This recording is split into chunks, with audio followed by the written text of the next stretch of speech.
So there's a new tube map out in London, but not because there's a new tube station, but because there's a new DLR line taking passengers from Canning Town up to the new Stratford International Station. We decided to take a ride on the new extension, and obviously I had to start at the station that is my namesake. From here we headed up to Stratford International, stopping first at the now somewhat complicated Canning Town interchange. We just got to Canning Town, and what's confusing is there's now two platforms. We're on the upper level platform, but we actually want to be down on the lower level, which will take us into Stratford International.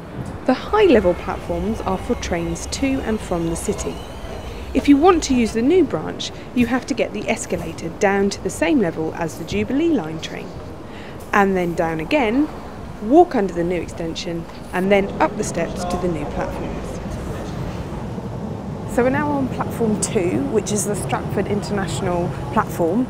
We were up the top there on the DLR, and coming down you can see we're now actually parallel to the underground track. So the platform 2 runs alongside the underground. Underground trains do indeed run alongside the DLR. In fact, if you were travelling between Canning Town and Stratford, it's simply quicker to take the Jubilee line. Surely you'd only take the DLR if you wanted to stop at one of the new local stations, such as Star Lane. Oh.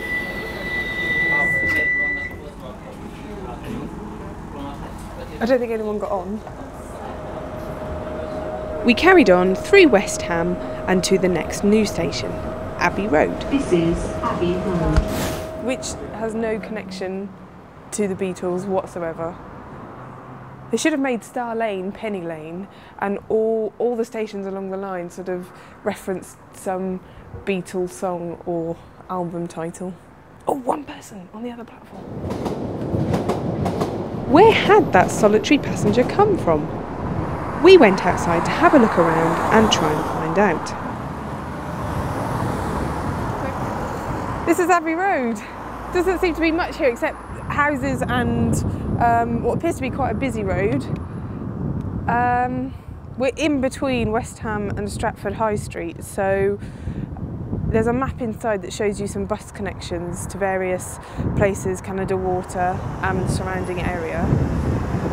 It's not a place I've ever been before, and I can't think of anything that would be here that would want me to come. And of course, whilst you're at Abbey Road, the urge to do something silly tends to overwhelm you.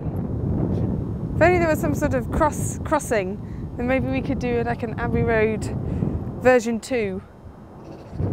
Oh, I need to take my shoes off though, don't I? We headed back north, through Stratford High Street, just seconds apart from the main Stratford station, which now confusingly has two different places to catch the DLR from.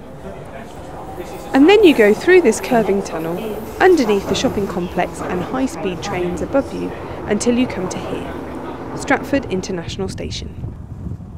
So we've made it to Stratford International. You've got Stratford International DLR where we've just got off.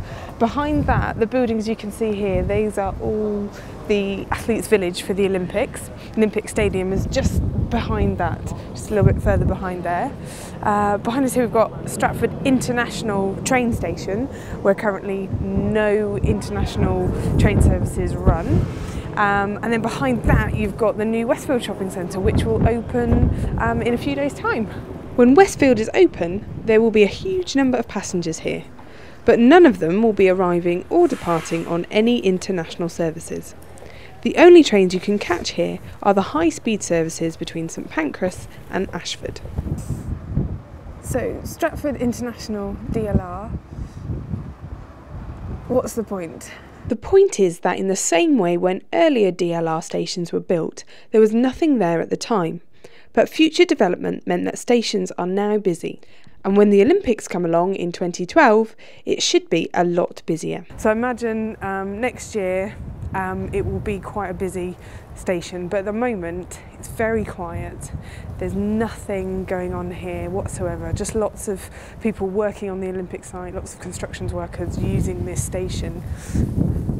Next year though, maybe we should come back and see how the footfall has increased. This is Victoria Pipe on the new extension of the Docklands Light Railway.